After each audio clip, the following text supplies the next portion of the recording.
Halo guys, apa kabar kalian semua? Mimin di sini bakal melanjutkan alur cerita Sword Star. Disclaimer dulu bahwa kemungkinan besar ada perbedaan antara novel dan versi Donghua-nya, tapi alur cerita utamanya tetap sama. Jadi tanpa ragu, Mimin akan membawakan alur ceritanya. Ada Saweria nih dari Bang Yopi. Makin seru ceritanya. Asli emang makin seru ya guys. Doain Mimin bisa bawakan sampai tamat ya. Untuk Bang Yopi juga semoga sehat selalu dan lancar rezekinya. Amin. Yuk kita langsung ke videonya. Lo Feng berjalan keluar dari halaman dan berjalan di sekitar kediaman Truyan, bertemu dengan banyak murid dan mengobrol dengan mereka sebentar. Dia secara bersamaan mengirimkan seutas kesadaran ke alam semesta virtual untuk memulai bisnisnya. Sebelum aku berangkat ke bintang neraka es, ada baiknya aku mempersiapkan diri dengan baik. Lo Feng duduk di mejanya dan merenung. Total ada 5 buku dalam buku panduan 9 volume, dan dia telah memperoleh 2 di antaranya. 3 lainnya berada di 3 wilayah rahasia yang terpisah. Berdasarkan petunjuk yang ia peroleh, di level penguasa sektor, ia bisa mendapatkan yang pertama. Dan yang pertama berada di wilayah rahasia yang jauh, yaitu di dalam bintang neraka es. Perburuan di menara bintang itu melibatkan 46 pertempuran. Aku memperoleh total harta karun senilai 2,8 triliun elemen campuran. Aku juga memperoleh harta karun sejati menara pemisah, jaring es, dan jam kuno. Di antara ketiga harta karun ini, menara pemisah adalah yang paling rendah nilainya. 2 harta karun lainnya setidaknya melebihi 2,8 triliun. Uang tunai penting bagi Undying Kaisar, namun bagi para kesatria, mereka kebanyakan menukar dengan harta karun. Hanya sedikit harta karun yang dapat dibeli dengan uang tunai yang benar-benar berguna bagi mereka. Mereka membutuhkan barang-barang yang sangat langka. Saat dia merenung, Babata berteriak di bahunya. Lo Feng, ada pesan. Ini dari pemimpin kota kekacauan primal.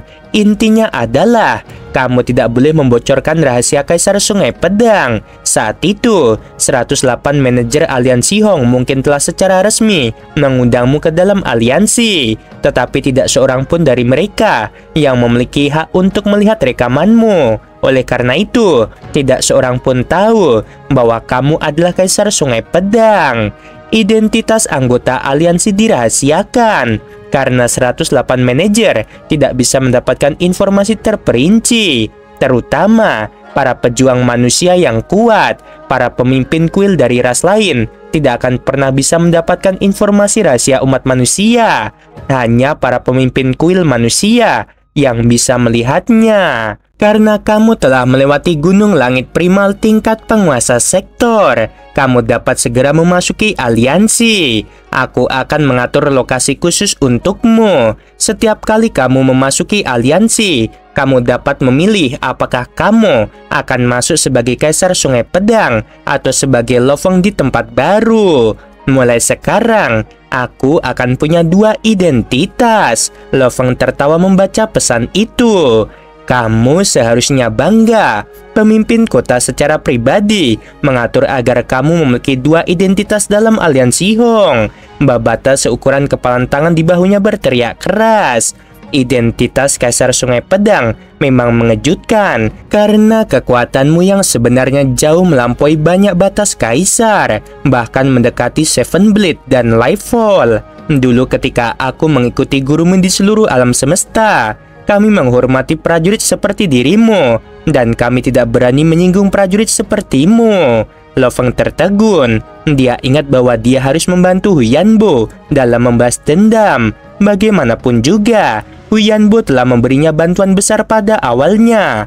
Tanpa bantuan itu, dia mungkin masih memiliki kesempatan untuk menjadi seorang pejuang sejati, tetapi jalannya akan sangat berbeda. Babata, saat itu, siapa yang menghabisi penguasa planet Yunmo? Lo Feng bertanya. Kamu tidak ingin mengatakannya saat itu. Sekarang aku yakin kamu bisa memberitahuku. Lo Feng, apakah kamu akan membahaskan dendam untuk gurumu? Babata sangat bersemangat. Lo Feng mengangguk. Setelah aku menyiapkan harta karun di kota kekacauan primal, aku akan pulang. Setelah itu, aku akan menuju bintang neraka es. Dalam sepanjang perjalanan, aku akan membahaskan dendam untuk guru. Babata berkata, dulu pembunuhnya adalah seorang master jiwa kaisar rendah. Dia disebut Solopu atau Kaisar Tangan Iblis. Untuk kekuatannya sekarang aku tidak begitu yakin. Baru beberapa puluh ribu tahun berlalu. Dia seharusnya tidak tumbuh terlalu banyak. Di alam semesta virtual, kota Aliansi Hong, ada banyak distrik kecil di dalam kota. Dan masing-masing distrik paling banyak dihuni 10.000 orang. Meskipun ruang-ruangannya dipisah secara adil, selama seseorang memiliki kekuasaan, tidak akan pernah ada keadilan yang mutlak. Beberapa distrik kecil memiliki Truyan, Kaisar Bulu Langit, Seven Blade, dan makhluk-makhluk semacam itu. Harga dan nilai distrik-distrik ini akan melambung tinggi. Lagi pula, untuk bisa dekat dengan makhluk-makhluk semacam itu, orang-orang akan lebih mudah berteman dengan mereka. Lo Feng berjalan keluar dari tangga dan melihat keluar. Apa kabar yang mulia Lo Feng? Dua panggilan terdengar. Lo Feng menoleh untuk melihat seorang manusia dan seorang prajurit ras lain berjalan berdampingan. Manusia itu berambut biru pendek dan matanya juga biru. Ia mengenakan baju sirah sederhana. Ah, Kaisar Api Mimpi. Lo Feng tercengang. Ia telah memeriksa beberapa makhluk manusia yang absolut. Meskipun hanya ada sedikit informasi, semuanya disertai gambar dan rekaman. Gurumu Truyan dulu juga ada di distrik ini. Sekarang dia ada di pusat kota. Yang mulia Lo Feng, ini adalah salah satu dari 3 distrik teratas di kota Aliansi Hong. Semua kaisar terkuat ada di sini. Prajurit ras lain yang berada di sampingnya berbicara. Kaisar Api Mimpi memperkenalkan. Ini adalah Kaisar Nancy dari ras Toma. Dia adalah kaisar paling luar biasa dari generasi muda di rasnya. Kaisar Nancy berkata, itu terlalu berlebihan. Memujiku di hadapan yang mulia. Aku merasa malu. Distrik kecil ini sepertinya ada banyak sekali prajurit yang kuat, pikir Lo Feng. Jumlahnya lebih dari 8.000 prajurit, dengan batas kaisar mendekati 1.000, dan ada beberapa makhluk mengerikan lainnya, seperti Kaisar Api Mimpi dan Nancy. Nama Lo Feng kini telah menjadi sangat terkenal. Siapapun yang mampu melewati Gunung Langit Primal akan menjadi makhluk yang menakutkan. Setelah tinggal di kota selama lebih dari 1 bulan, dia hanya menyimpan sedikit harta karun dari pertempuran, seperti beberapa barang yang berguna untuk memulihkan tubuh abadi dan sebagainya. Banyak prajurit yang dia kalahkan memiliki barang-barang seperti itu. Dia tentu saja menyimpannya bersama dengan 3 kapal kelas atas. Lo Feng menjual semua yang dimilikinya dan mulai berbelanja dalam jumlah besar untuk membeli sesuatu bagi organisasi, keluarganya, dan dirinya sendiri, hingga hanya tersisa sekitar 100 miliar. Baru setelah itu dia meninggalkan kota kekacauan primal dengan bahagia. Sebuah istana megah melayang di angkasa melindungi bumi. Istana ini jauh melebihi ukuran bumi. Pada level pertama, ada jalur tetap yang menghubungkan perusahaan alam semesta virtual dengan 7 kapak besar, Bank Aliansi Semesta Pertama, Bank Galaksi Alam Semesta, dan Aliansi Tentara Bayaran Alam Semesta. Tim penjaga yang terdiri dari 10 penguasa sektor, semuanya menyatakan hormat. Siapapun yang mampu mengambil jalur ini harusnya sangat kuat atau memiliki status yang tinggi. Itu yang mulia Lo Feng. Para penguasa sektor segera mengenali dirinya. Lo Feng mengangguk dan melirik mereka. Kalian telah menjaga tata surya selama 10.000 tahun. Apakah ada yang istimewa? Tidak ada, semuanya normal, jawab pemimpin sektor terkemuka itu dengan hormat. Lo Feng mengangguk dan berteleportasi, menghilang dari pandangan mereka. Wah, yang mulia, hanya penguasa sektor, tetapi dia bisa berteleportasi. Itu sungguh hebat. Di luar angkasa di atas bumi, sebuah kapal kecil tiba-tiba muncul di atmosfer. Ia mengirimkan riak-riak tajam yang menembus bumi, menggunakan bahasa alam semesta. Apa yang terjadi? Lo Feng mengerutkan kening. Lalu ia menggunakan energi dunia untuk memeriksa dengan cepat, meliputi seluruh bumi. Ada banyak kapal kecil seperti itu yang tersembunyi di seluruh bumi. Selain itu, di atas Samudra Atlantik, Pasifik, dan yang lainnya, banyak istana terapung yang mewah berdiri di sana. Di dalamnya semua jenis ras hidup. Bumi berubah. Ketika aku menjadi kekuatan sejati, aku pasti akan merebut kembali bumi. Lo Feng berpikir, bahkan jika aku harus membayar harga yang sangat mahal, itu akan setara. Silahkan kenalkan dirimu. Kapal kecil itu melanjutkan. Lo Feng mengerutkan kening dan meliriknya sambil berteriak, "Enyahlah!" Suara melesat bagai gelombang kejut, langsung menghancurkan kapal dan membuatnya hancur berkeping-keping. "Aku tahu kamu bisa melihatku." Lo Feng berdiri di sana dan berkata dengan dingin, "Tapi ingat ini adalah bumi dan kita memiliki setengahnya. Aku Lo Feng datang ke bumi bukan untuk kamu awasi. Ini tidak akan pernah terjadi lagi." Lo Feng itu benar-benar sombong. Pria berbaju besi hijau berkata dengan dingin, "Apa yang terjadi? Dia hanya murid dari pemimpin kota kekacauan primal. Tidakkah dia tahu bahwa mereka yang pindah ke sini berada di bawah 7 kapal besar dan orang-orang perusahaan alam semesta virtual, dan banyak yang memiliki Universe Master di belakang mereka? Bumi adalah pemeliharaan yang khusus. Setiap slot untuk pindah ke sini sangatlah mahal. Banyak Universe Master telah membayar harga untuk membiarkan elit mereka datang ke sini, dan status yang diperlukan untuk sampai ke sini sangatlah tinggi. Kendalikan dirimu." Pria parubaya berlengan 4 lainnya berkata, "Lo Feng adalah murid pemimpin kota. Dia bukan seseorang yang bisa kamu ganggu. Dan dia baru saja melewati gunung langit primal. Dia mungkin akan menjadi seorang kesatria pada akhirnya. Ketika Lo Feng menjadi seorang kesatria, apakah kamu pikir kamu bahkan dapat menahan pukulannya? Bagaimanapun juga, aku masih seorang kaisar. Setidaknya saat ini aku masih bisa menghadapinya." Pria berbaju hijau itu berkata dengan dingin. Seorang wanita memerintahkan, "Kalian berdua diam. Ada perintah tegas yang melarang kita menantang Lo Feng." Pria berbaju hijau itu melihat ke arah laut di bawah melalui kaca. Planet yang sangat indah, tetapi dimiliki oleh sampah. 7 kapak besarku belum cukup kokoh. Aku seharusnya menghabisi Lo Feng saat itu, maka bumi akan menjadi milik kita. "Diam," perintah wanita itu. Di kota Yangzhou, kediaman Lo Feng, ekspresi Lo Feng berubah. Saat itu dia telah menandatangani kesepakatan dengan perusahaan alam semesta virtual. Kesepakatan itu menyatakan dengan jelas bahwa para imigran yang mengambang tidak dapat mengganggu kehidupan manusia di bumi. Ayah, kesepakatan yang kamu tanda tangani sebelumnya juga memberitahu kita hal itu. Luo Ping menggelengkan kepalanya. Tapi itu tidak ada gunanya. Meskipun begitu, mereka tetap saja sombong dan kurang terbuka. Mereka menindas kita, penduduk bumi. Tapi mereka semua berkata, mereka hanya berteman dengan kita, tidak mengganggu kehidupan kita. Ekspresi wajah Lo Feng jelek.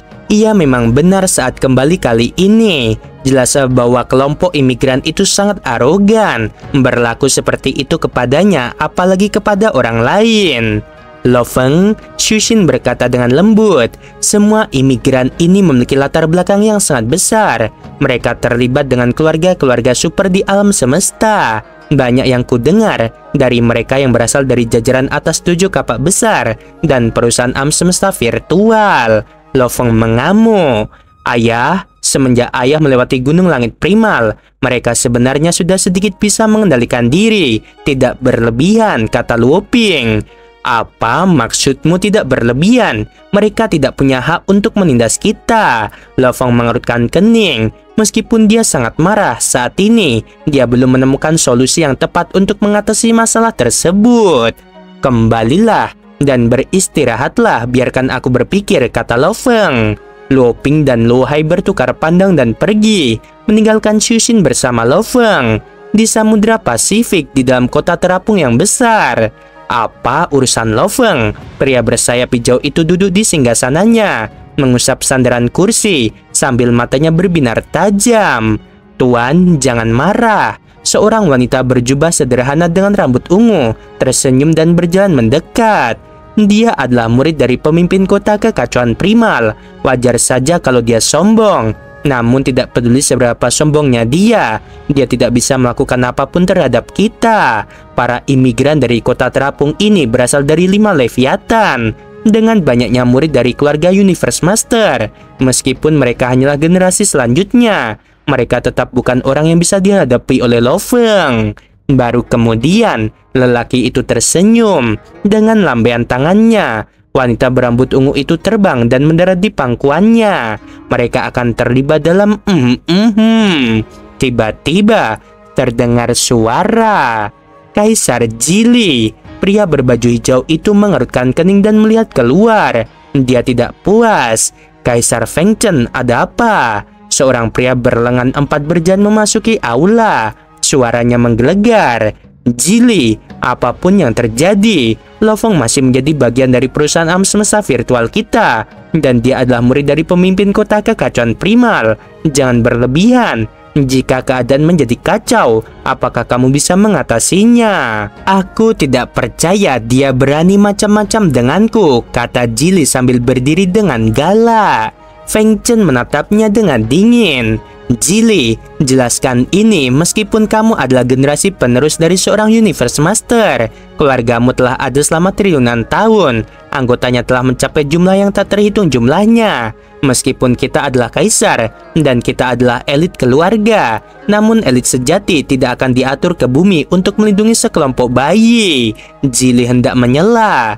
Izinkan aku bertanya kepadamu, apakah kamu pernah melihat pendiri Void Gold Master sebelumnya? Feng Chen bertanya. Ekspresi wajah Jili menjadi jelek. Bahkan aku belum pernah melihatnya, Feng Chen mendesak. Bagi para Universe Master, keluarga Yixi memiliki banyak orang di dalamnya. Lebih baik tetap bersikap rendah hati. Kamu tidak boleh terlalu sombong. Memperlakukan manusia bumi dengan satu cara itu tidak apa-apa. Tetapi bagi Lo Feng, kamu tetap harus menunjukkan rasa hormat padanya. Tantangan tadi sama sekali tidak sepadan. Siapa yang tidak tahu penampilannya? Namun kamu tetap sengaja membuat mengidentifikasi dirinya. Dia akan dengan mudah mengetahui dirimu. Ekspresi Jili jelek. Hanya satu Lo Feng. Dia hanya seorang penguasa sektor sekarang. Aku tidak percaya dia akan menjadi lebih kuat. Apakah menurutmu menjadi kuat semudah itu? Setiap langkah penuh dengan bahaya. Semakin baik dia melakukannya, semakin banyak ras lain yang ingin menghabisinya. Bukan hanya bahayanya, pemahaman hukum yang dibutuhkan untuk menjadi seorang kesatria sangatlah sulit. Jangan ganggu aku, hanya karena Lo Feng adalah bagian dari perusahaan alam semesta virtual sepertimu. Itulah sebabnya kamu membantunya dengan berbicara mewakili dirinya. Ekspresi Feng Chen berubah dan dia segera pergi. Jili menyaksikan kejadian itu dan menengus dingin. Di alam semesta virtual, energi kekacauan melanda istana di puncak Pulau Guntur. Lo Feng masuk dengan hormat. Dia membungkuk. Ada apa? Suara pemimpin kota terdengar. Aku ingin meminta sesuatu pada guru. Lo Feng menjawab dengan hormat. Sebuah siluet keluar dari energi. Pemimpin kota berjubah emas berkata, kamu mengalami banyak bahaya dalam perang wilayah luar. Namun kamu tidak pernah datang menemui diriku. Kamu secara alami bukan tipe orang yang meminta bantuan. Bicaralah, ada apa? Pemimpin kota memang lebih menyukai Lo Feng sekarang. Sejak dia menunjukkan kekuatannya untuk dengan mudah menghabisi batas kaisar, bahkan menyamai Black Tea. Hal ini membuat pemimpin kota menyadari muridnya ini masih menyembunyikan hal-hal lain. Kalau tidak peduli seberapa berbakatnya seorang penguasa sektor, bahkan dengan baju besi jenderal, bahkan dengan pemahaman hukum mencapai level ke-20 jembatan surgawi, dia tetap tidak akan bisa menghabisi batas kaisar dengan mudah. Apalagi bertukar pukulan dengan Black Tea. Dia tidak peduli tentang muridnya yang menyembunyikan sesuatu darinya, karena setiap orang punya rahasia mereka sendiri. Dia juga mengerti bahwa ada beberapa hal yang tidak ingin Lo Feng bagikan. Dia juga menyadari bahwa pencapaian Lo Feng di masa depan akan sangat mengejutkan. Oleh karena itu, dia secara pribadi membersihkan kekacauan itu dan memberinya identitas lain. Begini, aku kembali ke bumi. Ada banyak hal yang terjadi. Aku menyadari bahwa para imigran lain telah menciptakan masalah bagi manusia bumi. Lo Feng berkata dengan hormat. Aku tidak punya cara lain, jadi aku datang untuk meminta bantuan dirimu. Pemimpin kota itu mengangguk. Aku tahu kamu menghargai keluargamu dan sesama manusia bumi. Aku akan menyelesaikan masalah ini untukmu. Jangan pedulikan masalah seperti itu. Yang perlu kamu lakukan adalah menjadi lebih kuat. Baik guru, aku akan berusaha sebaik mungkin. Lo Feng gembira karena jawaban gurunya sederhana dan langsung ke intinya. Lanjutkan, pemimpin kota itu mengangguk. Lo Feng membungkuk hormat dan pergi. Pemimpin kota itu tersenyum saat melihat muridnya pergi. Dia tidak pernah datang untuk meminta bantuan sebelumnya. Namun sekarang ketika dia datang, itu hanya karena masalah yang sangat kecil. Peduli terhadap sesama manusia dan keluarganya. Karakter yang luar biasa. Selama manusia memperlakukannya dengan sangat baik, Lo Feng tentu akan berjuang sampai mati untuk kita. Pemimpin kota itu mengangguk. Ada beberapa prajurit pengkhianat manusia. Saat mereka menjadi kuat, mereka bahkan tidak akan peduli dengan keselamatan ras mereka sendiri. Sama seperti Yandi, pemimpin ras Yansen atau Dewa Api, yang awalnya berasal dari manusia. Namun ia memilih untuk meninggalkan manusia dengan rasnya dan menjadi kekuatannya sendiri. Hal ini telah membuat marah banyak makhluk puncak manusia. Tetapi kekuatan Yandi sangat besar, dan dia memiliki makhluk agung di belakangnya. Mereka hanya bisa bertahan. Setengah hari kemudian, perintah disampaikan ke istana penjaga bumi. Perintahnya sangat sederhana. Dinyatakan bahwa tidak ada imigran yang boleh menginjak kaki atau terbang di atas wilayah bumi. Dan tidak ada manusia bumi yang boleh menginjakkan kaki atau terbang di atas wilayah kota terapung. Siapapun yang menentangnya harus dihabisi. Pemuda berbaju hijau yang sedang bermain-main dengan gadis itu berteriak ketika mendapat perintah. Siapa yang memberi perintah ini? Kaisar Jieli marah. Aku pasti akan melaporkan ini ke jajaran atas dojo kapak besar. Perintah itu tampaknya berlaku untuk kedua belah pihak. Namun sebenarnya, perintah itu terutama untuk lebih melindungi manusia di bumi. 3 kaisar yang mengelola para imigran berkumpul. Feng Chen dari perusahaan alam semesta virtual, Jieli dari dojo kapak besar, dan kaisar wanita Huangxi yang mewakili bank pertama, Bank Galaksi, dan aliansi tentara bayaran. Dalam hal kekuatan, dialah yang terkuat karena dia adalah kaisar puncak. 2 lainnya sedikit lebih lemah. Ini keterlaluan. Bagaimana dia bisa melakukan ini? Siapa yang memberi perintah ini? Apakah mereka berdiskusi dengan salah satu petinggi dojo kapak besarku? Aku akan melaporkan hal ini. Jieli meraung. Laporkan, ayo. Ini dari pemimpin kota kekacauan primal. Feng Chen berkata dengan santai. Jieli hanya bisa menatap dengan mata terbelalak. Huangxi juga terkejut. Feng Chen mengangguk. Dia memberi perintah secara langsung. Itu pasti Lo Feng yang tercela. Jieli menggertakkan giginya.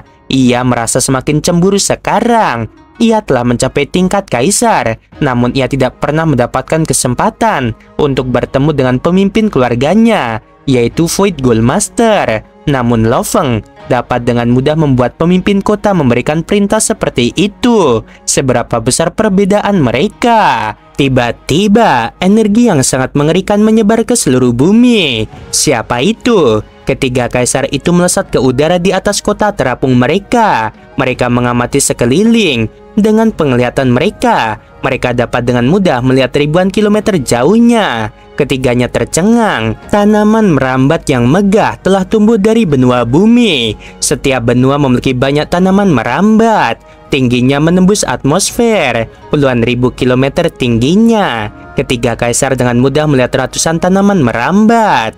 Periksa berapa banyak tanaman merambatnya, kata Feng Chen. Ada 1000, kata Jieli. Mata Huangxi dipenuhi dengan ketidakpercayaan. Apakah itu Lo Feng? Apakah dia sekaya itu? Bahkan melewati gunung langit primal hanya akan memberinya 100 miliar poin. Itu sama sekali tidak cukup untuk ini. Tentu saja, Pemimpin kota kekacauan primal memberinya ini. Apakah menurutmu kekayaannya yang sedikit itu cukup? Kata Jelly dengan dingin. Perusahaan alam semesta virtual telah memberi perintah. Suara dingin bergema di seluruh bumi, di telinga setiap manusia bumi dan imigran.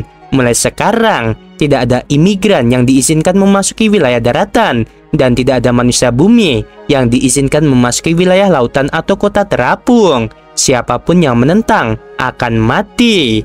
Ini adalah tanaman pemakan 1000 bintang anggur Undying. Tugas utamanya adalah menjaga, baik itu manusia bumi atau imigran. Siapapun yang menentang aturan akan dihabisi. Suaranya bertahan lama. Semua manusia di bumi, baik manusia bumi maupun para pendatang, semuanya gempar. Manusia bumi tidak bisa berhenti bersorak. Saat mereka bersorak, para imigran itu semua mengamuk. Saat kedua belah pihak gempar, Jelly, Feng Chen, dan Huangxi semuanya terbang ke tepi benua Asia. Lo Feng juga terbang ke sana dan mereka saling bertukar pandang. Yang mulia Lo Feng, Feng Chen berkata dengan sopan. Feng Chen, Lo Feng tersenyum dan mengangguk. Dia mengenalinya. Lo Feng, bahkan jika pemimpin kota memberi perintah, kamu tidak dapat menanam tanaman pemakan bintang anggur sebanyak 1000 di sana. Jelly berteriak. Ini adalah ancaman bagi semua imigran. Kami akan mengikuti perintah pemimpin kota, tetapi kamu harus mengambil tanaman itu. Lo Feng menatapnya dengan dingin dan tersenyum pada Feng Chen dan Huangxi. Kalian berdua, kita akan mengobrol di aliansi Hong sebentar lagi. Aku pamit dulu. Feng Chen dan Huangxi mengangguk. Kamu tetaplah di sana, teriak Jelly. Lo Feng berbalik dan menghilang meninggalkan suara dingin. Dasar bodoh. Jelly, sebaiknya kamu berhati-hati. Jangan biarkan amarahmu menguasai dirimu. Kamu akan dihabisi oleh tanaman pemakan 1000 bintang itu. Feng Chen berkata dengan santai. 1 bulan kemudian, Lo Feng akhirnya hendak meninggalkan bumi. Lo Feng berbicara kepada istrinya. Banyak kartu andalan yang kutinggalkan untukmu. Kamu juga bisa memelihara tanaman Undying. Singkatnya, kamu bisa mengaturnya.